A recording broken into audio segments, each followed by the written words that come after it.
আজকে মাংস রান্না হচ্ছে।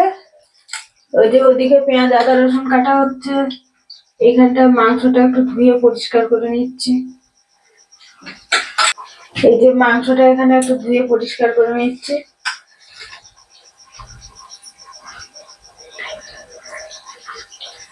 অনেকদিন বাড়িতে মাংস খাওয়া হয় না, ওই জন্য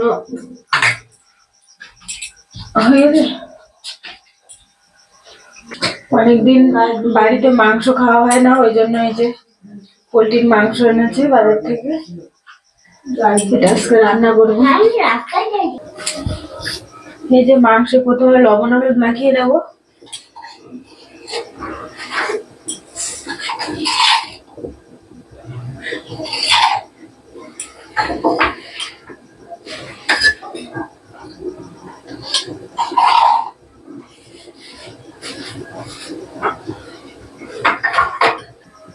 একটু তেল দেবো।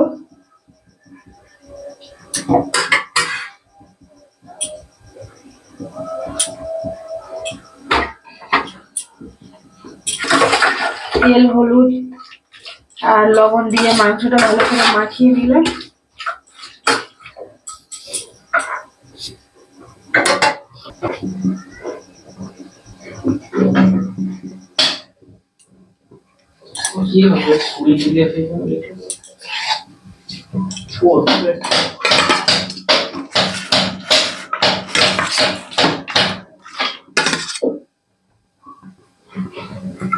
ঠিক আছে, ভালো।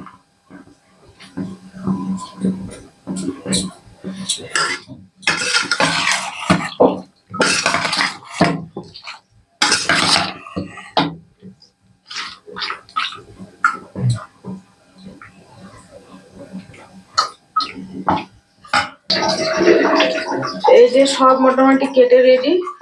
এবার আমি মাংস বসাবো, রান্না করবো। শুরু কড়াই তেল দিয়ে নিচ্ছে।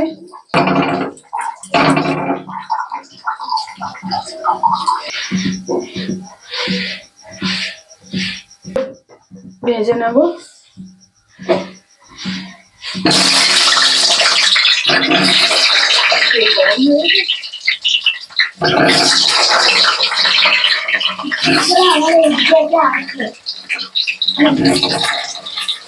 উপরে একটা আলু হাত থেকে ছাড়িয়ে গেছে আর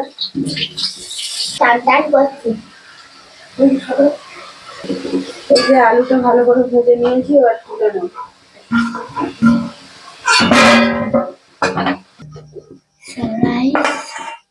তেলে একটু 5 ফোড়ন দেবো।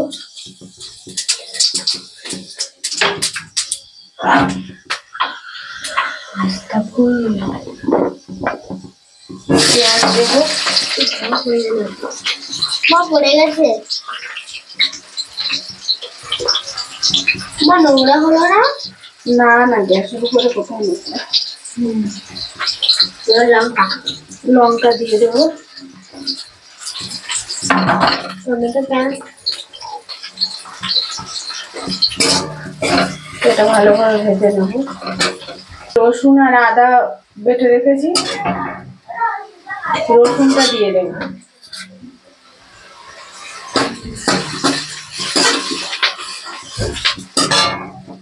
আদা, এবারে একটা টমেটো কেটে রেখেছিলাম, ভাজা হয়ে গেছে। টমেটো দিয়ে ভেজে নিয়েছি, পেঁয়াজ রসুন লঙ্কা সব সুন্দর করে ভেজে নিয়েছি। এবার মাংসটা দিয়ে, এই যে মাংস,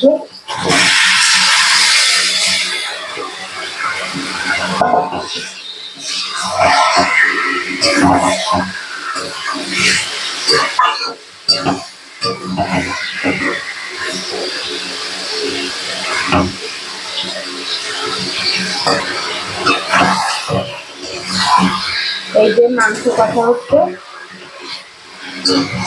এখনো বেশ কিছুক্ষণ বাকি আছে। মাংস কষা হয়ে গেছে। এখন শীতকাল তো, মুরগির তেল হয়েছে, কত তেল বার হয়েছে। আমি যত তেল দিয়েছিলাম তার থেকে বেশি বার হয়েছে। নামাবে থাকতো, সে মাংস সঙ্গে থাকলে সেই এবার এই আদাটা দিয়ে দেবো।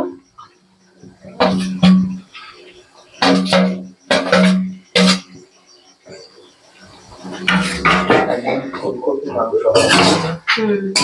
ভালো লাগে।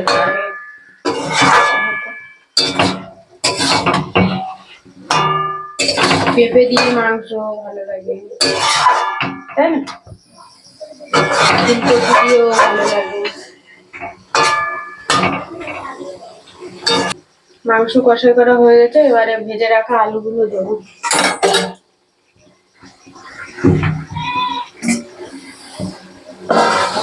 আলুগুলো ওর সঙ্গে একটু কষাই করে নেবো, তাহলে আলুটা একটা সুন্দর টেস্ট হবে। এই যে মাংস ভালোভাবে কষাই হয়ে গেছে, আর এদিকে আমি গামলিতে জল গরম করতে দিয়েছিলাম, জলও গরম হয়ে গেছে।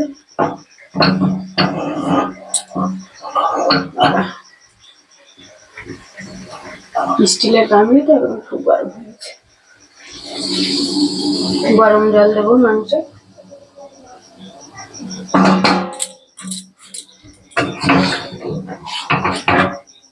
ঠিক আছে, জল আর দেবো।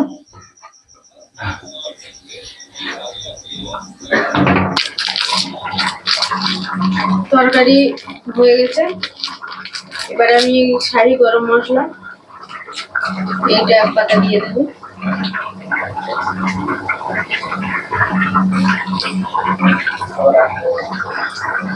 বেশি দিলে আবার ঝাল হয়ে যায়, না এমনিতে ঝাল হয়েছে তরকারি, আর ছেলে খেতে পারবে না।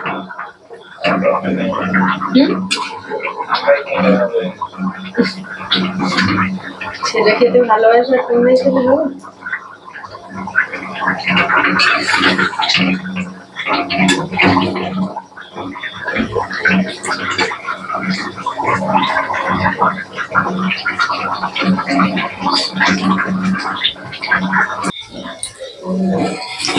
এই যে আমাদের মাংসের তরকারি রান্না হয়ে গেছে, যা সেন্ট বার হচ্ছে, তাড়াতাড়ি তো খিদে পেয়ে যাচ্ছে।